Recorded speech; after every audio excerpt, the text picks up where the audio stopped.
glucosa en sangre, sale la insulina. Ustedes saben que la insulina se secreta en las células beta, es una hormona hipoglicemiante y el principal estímulo es la presencia de glucosa en sangre. Y si la glucosa baja, están las hormonas contrarreguladoras. Imagínense, la glucosa se eleva, está la insulina acá. Si la glucosa baja, están las hormonas contrarreguladoras acá abajo. Entonces, esto hace que la glucosa se mantenga dentro de valores normales. Estos son los valores normales, ¿no?, que se aceptan hasta la actualidad. ¿Cuál es lo normal? Toda persona debe tener un valor de glucosa por debajo de 100 miligramos por decilitro. Y acá les quiero enfatizar algo para que ustedes no se confundan. Los valores normales de laboratorio muchas veces no coinciden con puntos de corte que se dan por otro tipo de análisis. ¿Por qué se pone menos de 100? Hay algunos análisis que dicen, no, este laboratorio da entre 80 y 120, 70 y 110, ¿no? ¿Por qué se ponen estos valores de puntos de corte? Porque coinciden con mayor probabilidad de daño, mayor probabilidad de interferir con el estado de salud, mayor probabilidad de diagnosticar una enfermedad que va a ocasionar daño. Por eso es que toda persona es preferible que tenga la glucosa menos de 100 miligramos por decilitro. Eso es lo normal. Si tiene más de 100 miligramos, eso no es normal. Y lo normal, ustedes saben, no es patológico necesariamente. Lo anormal no necesariamente es patológico. Si tiene 101, puede ser normal. Pero es mejor considerarlo anormal para revisar qué está pasando. Porque recuerden que las estadísticas, hay pequeñas mentiras, grandes mentiras y las estadísticas. Y eso es así. Entonces, esos son puntos de corte estadístico, ¿no? Entonces, si yo tengo el concepto de que menos de 100 es normal, si tiene 101, lo reviso mejor y veo si realmente está mal. Pero ya ustedes saben que hasta 100 es normal. ¿Cuándo se considera normal? Hay una prueba que ustedes lo van a hacer en el laboratorio, o ya lo han hecho de repente, ¿no? Es el test de tolerancia a la glucosa. El test de tolerancia a la glucosa es una prueba especial para ver, digamos, una especie de prueba de esfuerzo, cómo maneja la glucosa el organismo. Ese test ha sido sintetizado mediante un test de tolerancia, ¿no?, con glucosa a las 2 horas, o sea, con una sola medida. O sea, lo que llaman glucosa post-ingesta de 75 gramos de glucosa anhidra. Una persona consume 75 gramos de glucosa anhidra y a las 2 horas le mide la glucosa. Normalmente, ¿cuánto debe ser? Menos de 140. Eso es lo normal. Esa es la prueba estandarizada. Es lo que ha venido a reemplazar la famosa glucosa postprandial o glicemia postprandial.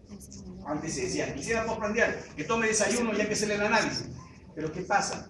Cuando le decían al paciente, toma desayuno, tomaban así. Toma desayuno, tomaban así.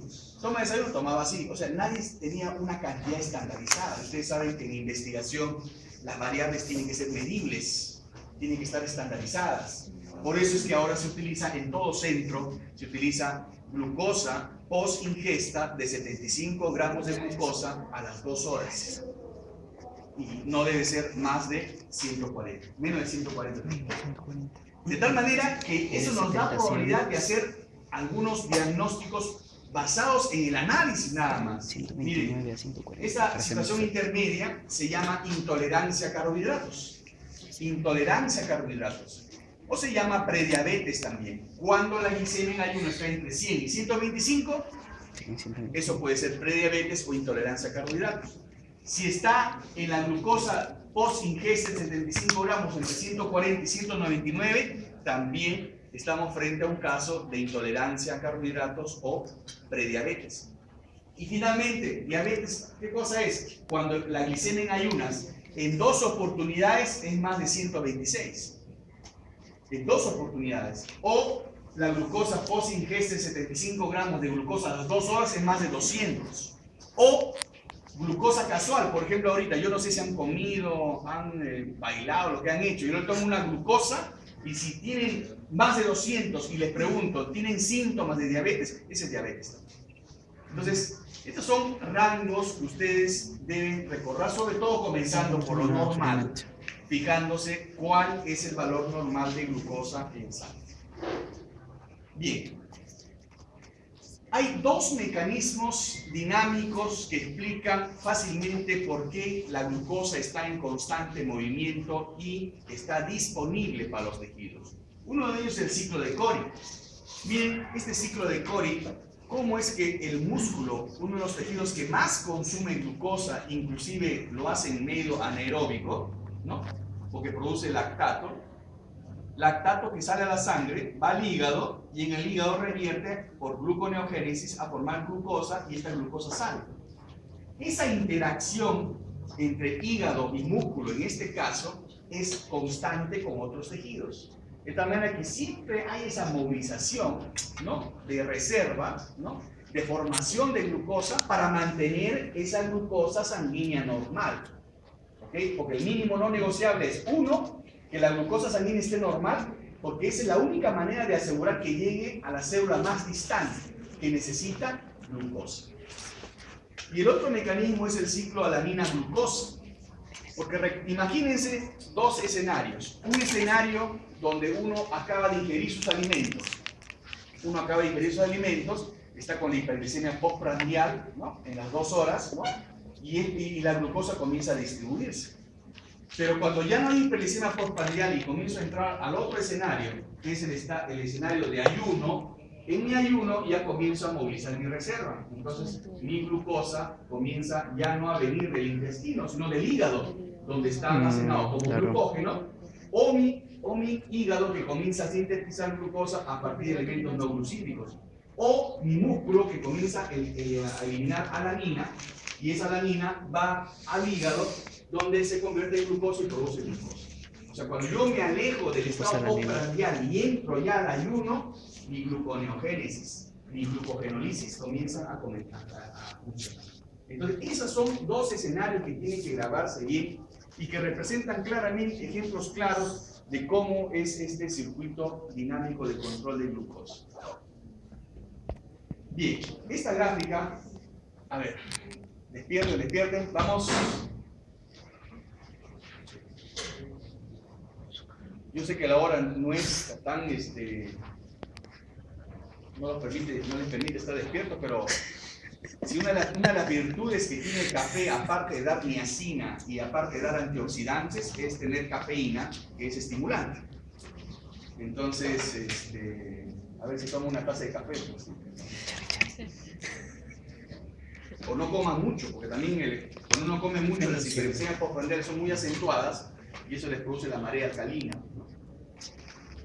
Entonces, y eso ya es no estar atento a la clase. Este cuadro representa los estadios justamente que van desde el momento postprandial, donde la glucosa viene de origen exógeno, es decir, de la dieta, y en donde todos los tejidos, miren qué importante, utilizan glucosa. Por eso es que se dice que en la etapa postprandial es la única etapa donde el organismo hace anabolismo. La otra vez hablamos de anabolismo y catabolismo. ¿En dónde es más fácil hacer anabolismo? En la etapa postprandial. O sea, la sobremesa no es un juego solamente físico de interactuar, conversar. También adentro las moléculas necesitan esa sobremesa, porque están en etapa de síntesis, ¿no? Porque si ustedes después de comer comienzan a hacer ejercicio, no es que le va a venir cólico, esas cosas, sino que distraen el consumo de energía, ya no para síntesis, sino lo gastan en actividad física. Así es. Por supuesto que a algunos sí les conviene para regular el peso, es otra cosa, ¿no? Pero la idea es que la etapa postprandial es la única etapa de anabolismo. Por eso es que los bebés lactan cada 2-3 horas, porque necesitan más etapas postprandiales, porque necesitan crecer, renovar sus tejidos. Y por eso que el anciano ya come hasta 2 veces al día nada más, ¿no? Y entonces hay todos preocupados por el viejito, el viejo no come, pobrecito, el abuelo ya no quiere comer. No es que no quiera comer, lo que pasa es que no conocen la fisiología del cuerpo. El viejo, el abuelo, no quiere comer porque su cuerpo es más inteligente que cualquiera, para que pueda vivir más, aunque no le guste a algunos, pero vive más. Entonces, por eso es que ha salido un hermoso trabajo hace años que dice cómo uno puede estimular la longevidad disminuyendo el aporte energético al mínimo sin llegar a la desnutrición. Sin llegar a la desnutrición. O sea, cuando ustedes pasen los 50, comiencen a frenar la ingesta de energía. Porque no conviene entrar a una mayor ingesta de calorías cuando va avanzando en edad, ¿no? Entonces ahí comienzan los problemas metabólicos. Pero miren qué interesante, la fase postprandial es el único momento donde la glucosa llega a todas partes, a todas partes. Cuando ya nos alejamos de la postprandial, miren cómo ya comienza a funcionar la glucogenólisis. Comienza a liberarse glucosa. ¿Para qué? Para que la glucosa no baje en sangre. Y ya vamos a ver qué hormonas hacen este juego en la etapa postprandial y en la etapa de ayuno. Porque comienza a funcionar la gluconeogénesis hepática. Y cuando ya se alejan a situaciones de extrema emergencia, miren cómo ya la gluconeogénesis cobra más importancia, ya no tanto como la glucogenólisis, ¿no? Y conforme nos vamos haciendo un ayuno más prolongado, ya no solamente la gluconeogénesis hepática, sino la gluconeogénesis renal. Y finalmente, esto se agrava y puede sucumbir porque ya no solamente comienza a utilizar la glucosa, sino comienza a producir otros combustibles celulares, que son los cuerpos cetónicos, que lo vamos a hacer en una clase la próxima semana. Entonces, la idea ¿cuál es? De que ustedes vean cómo se redistribuye la energía, cómo es el metabolismo en la etapa postprandial y qué es lo que sucede en la etapa de ayuno, ¿no? ¿Por qué nosotros bajamos de peso si dejamos de comer? Si uno puede decir, pues uno baja de peso porque uno no come simplemente, pero ¿cuál es el mecanismo bioquímico que regula esa pérdida de peso? ¿Por qué una persona que está con gran exceso de peso hace una dieta baja rápidamente, pero a la semana se descuida por un grano de arroz, comienza a engordar? Un rebote. Hay mecanismos hormonales, ¿no? Y eso lo vamos a explicar, pero primero tenemos que comprender bien los fenómenos de regulación.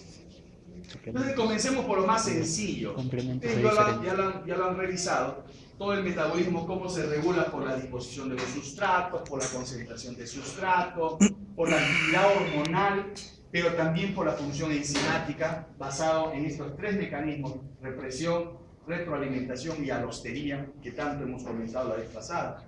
Pero para que ustedes recuerden, represión, miren, esta es la gráfica bien clara. A produce B, pero B reprime A. B produce C, pero C reprime B. O sea, son mecanismos de autorregulación. Esa es represión. Y la retroalimentación es porque se da una serie de reacciones y el producto final regula la actividad inicial. Esa es retroalimentación. Esto lo vamos a revisar cuando hagamos al final el capítulo de hormonas. Y la alostería, ¿no? Moduladores positivos o negativos que actúan en un lugar que no es el centro activo de la enzima, pero sí modifican la actividad enzimática, ¿no? De eso hay varios ejemplos en todas las vías metabólicas. Miren esta, por ejemplo, que ya creo que les enseñé la vez pasada. Miren cómo el ATP es un modulador alostérico de la fosfofructoquinasa. Al haber exceso de ATP, por supuesto, la fosfofructoquinasa se inhibe y detiene la reacción para que ya no se produzca más ATP, ¿no? Lo mismo sucede, ¿no?, en el otro lado, cuando hay ADP o cuando hay AMP, al contrario. Eso significa hambre de energía. Cuando hay AMP, ADP es hambre celular. Cuando hay ATP es ya saciedad celular, ¿no? Pero recuerden, el ATP no es como dicen algunos libros de bioquímica, que es una manera de almacenar energía. El ATP se produce y se consume.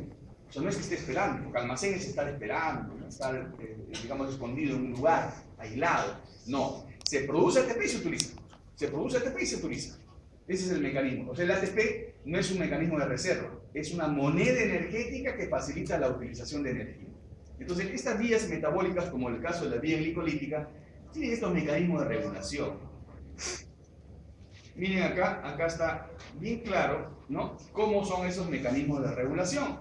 Esos mecanismos alostéricos, la glucosa 6-fosfato, por ejemplo, es un inhibidor alostérico de la exoquinasa. Actúa en un lugar aparte del centro activo de la enzima. Entonces, así como ese ejemplo, hay diversos ejemplos alostéricos en todas las vías metabólicas.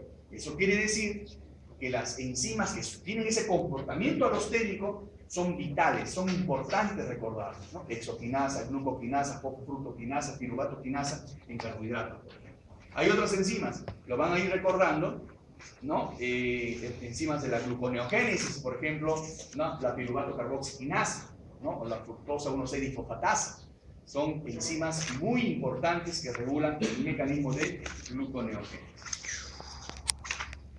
Y esto que lo comenté ya en la clase pasada, también el papel de la fosfofructoquinasa, ¿no? Cómo se regula por la fructosa 2,6-difosfato, lo que se produce como una manera de acelerar la reacción. Cuando esto se acumula, aumenta la reacción hacia la fructosa 1,6-difosfato, ¿no? Aquel equilibrio está entre la enzima fosfofructoquinasa y la enzima fructosa 1,6-difosfatasa. O sea, ¿cuál es el que da?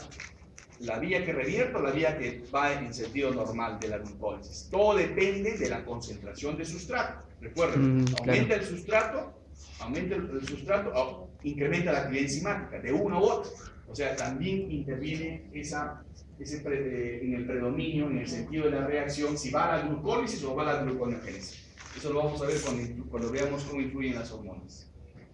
Y miren este ejemplo más claro de cómo dos hormonas que son primas hermanas pero que hacen el trabajo distinto. La insulina, ustedes saben que es hipoglicemiante, baja la glucosa. El glucagón es hiperglicemiante. Ese efecto, una de las tantas maneras, una de las tantas estrategias es que la insulina, miren, activa la piruvatoquinasa. O sea, permite que se siga utilizando la glucosa. En cambio, el glucagón inactiva la piruvatoquinasa. Imagínense, inactiva la piruvatoquinasa, entonces se acumula el fosfenolpiruvato. Entonces se acumula el fosfenolpiruvato y se activa otras vías que hacen ya que se inicie la vía en sentido reverso, ¿no? Que ya es parte de la gluconeogénesis. Entonces, estos son ejemplos bien claros cómo las enzimas influyen y cómo por encima de las enzimas están las hormonas. Eso quiere decir que las hormonas actúan, tienen sus efectos bajo la acción de las enzimas. Y lo mismo podemos decir acá. Miren acá el papel del isocitrato de deshidrogenasa potenciado por ADP, inhibido por el NAD reducido. Si ustedes imaginan el ciclo de Krebs, ¿cuál es el objetivo del ciclo de Krebs? Producir energía. Es la maquinaria energética.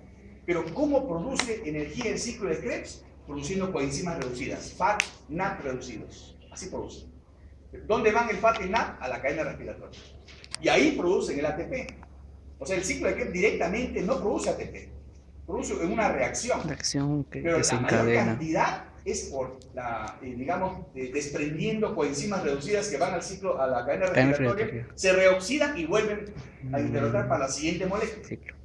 Entonces, y ustedes comprenderán que estas enzimas que forman parte del ciclo de Krebs tienen papel regulador, porque si hay exceso de NAD reducido, quiere decir que nos sobra energía. Si hay más NAD, más ADP, nos falta energía. Entonces, por eso es que es importante considerar algunas enzimas que explican por qué se regula o se detiene una reacción enzimática en determinado momento. Acá está el exceso de glucosa, por ejemplo. Miren, la glucosa se consume energía, ¿no? Recuerden que se consume energía ahí. Deriva del glucógeno también ahí. Miren cómo se acumula la acetilcoenzima A, que puede reprimir y ya no formarse a partir del piruvato cuando cae en exceso la acetilcoenzima A. Pero además, miren el citrato. Cuando ya se acumula el citrato también es un modulador alostérico. ¿Va a dónde? Miren el citrato, ¿a dónde va? Va hacia la fosfofructoquinasa. O sea, miren que quizás, hablando de regulación, la enzima que tiene mayor papel en la regulación de la glucólisis es la fosfofructoquinasa. Ahí va el citrato, ahí va el ATP, ahí actúa la fructosa 2,6-difosfato, ¿no? Entonces, esa enzima es clave, esa enzima alostérica es clave. Pero recuerde que hay tres enzimas alostéricas en la vía glicolítica: exoquinasa, la fosfofructoquinasa y la piruvatoquinasa. Son tres enzimas alostéricas. Ahí está la acetilcoenzima A también, que tiene otros destinos que vamos a ir aprendiendo poco a poco, ¿no? Y por eso les dije que vayan armando su papelora. Ya después vamos a comentar sobre los ácidos grasos, pero no vayan a quedar así. Es muy importante el oxígeno. es muy importante el oxígeno, ¿no? Nosotros Hay un tenemos mundo un cruel. metabolismo aeróbico, quizás no como otros animales que toleran la falta de oxígeno, que es otro sistema que no viene acá. Nuestro metabolismo es aeróbico. Por eso una de las cosas que debemos aprender en la vida es a respirar. Y por eso ustedes van a ver que una respiración entrecortada puede traducir una enfermedad, pero puede condicionar estados metabólicos diferentes. Y creo que yo les dije la vez pasada, no me acuerdo si les dije a ustedes, que una persona que respira rápida, hiperventila, puede eliminar mucho hidrógeno Sí. y eso alterar el pH, y eso alterar la unión calcio con proteínas, etcétera, etcétera, y comienzan los mareos, los adormecimientos, por ejemplo, así como se sintieron cuando perdía Perú el viernes, ¿no? Y se sentían ganas de pegar al árbitro, le faltaba el aire, o esa persona que murió de un infarto gritando gol, ¿no? Esas son situaciones metabólicas, por supuesto, que con un fondo de alteración que hace que fracase algunos órganos. Pero recuerden, nuestro metabolismo es aeróbico. Bien, ¿cuáles son las hormonas que intervienen en la regulación del metabolismo de carbohidratos? La insulina en la cabeza y las hormonas contrarreguladoras. A este grupo se les llama hormonas contrarreguladoras.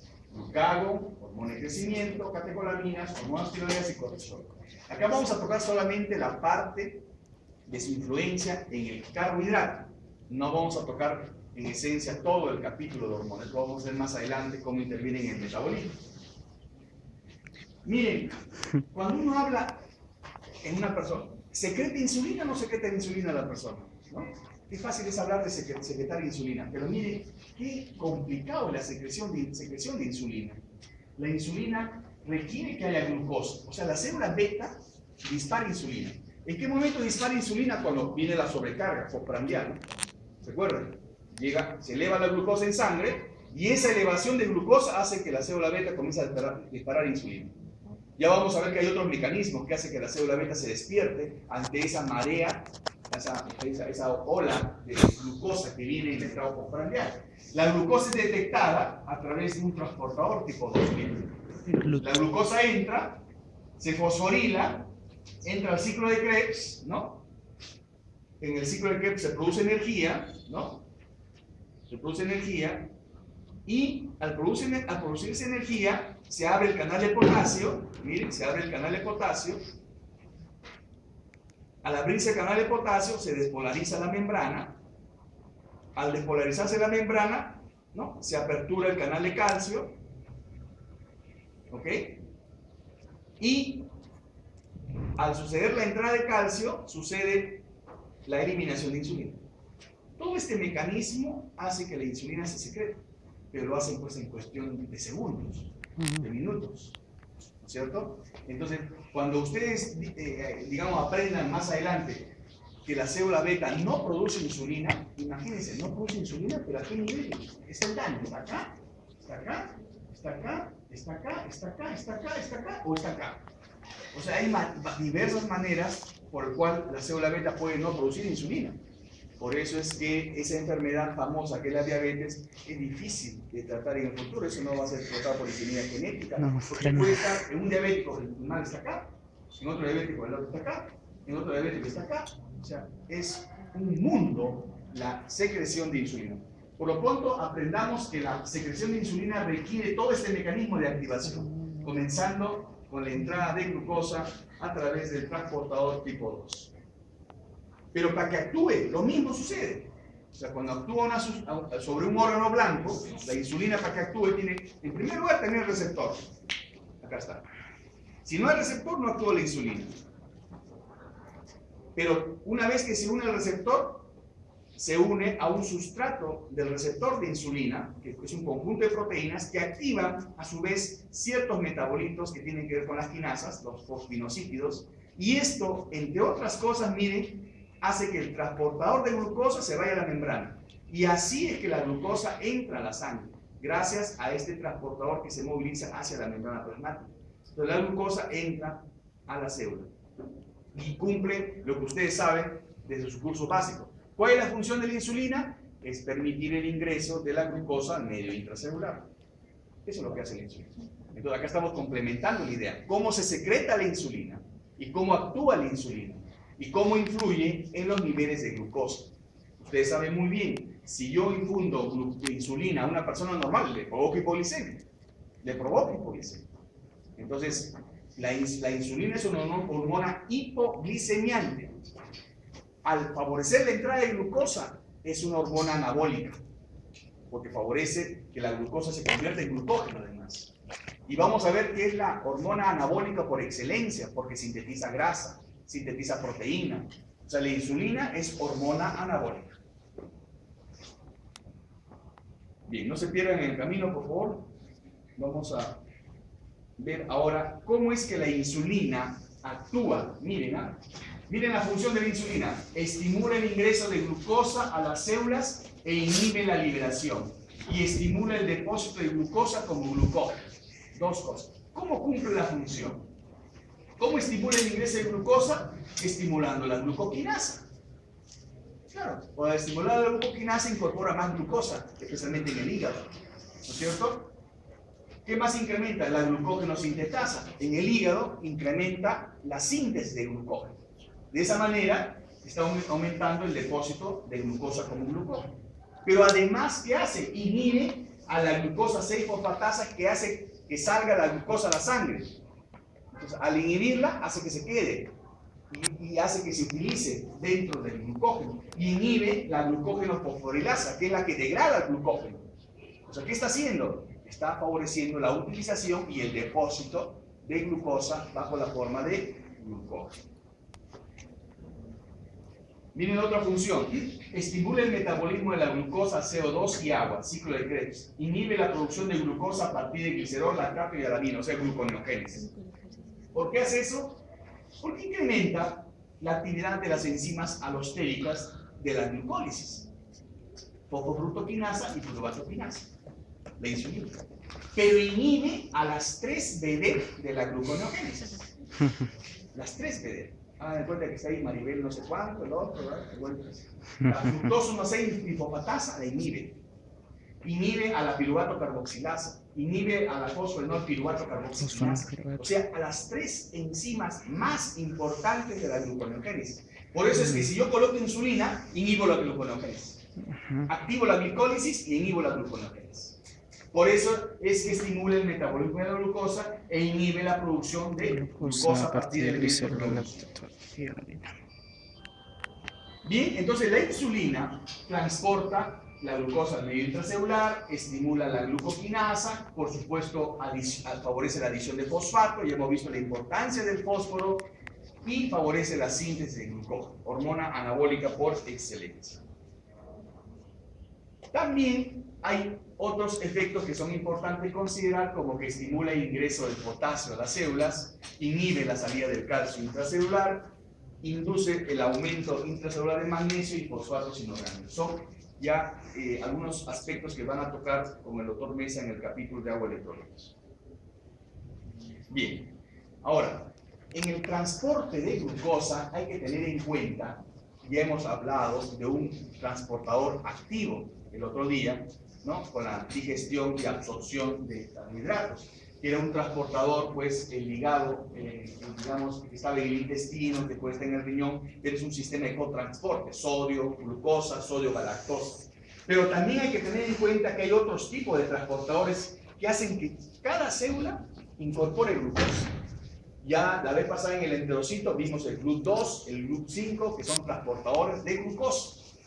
Hay determinados transportadores que se encuentran especialmente en lugares donde el tejido requiere urgentemente glucosa, por ejemplo el tejido nervioso central. El sistema nervioso central tiene transportadores hasta de 2 tipos que hacen que asegure la llegada de glucosa dentro de las neuronas, ¿no? Tienen distinta afinidad, distribución y roles diferentes y están codificados por genes diferentes, por supuesto.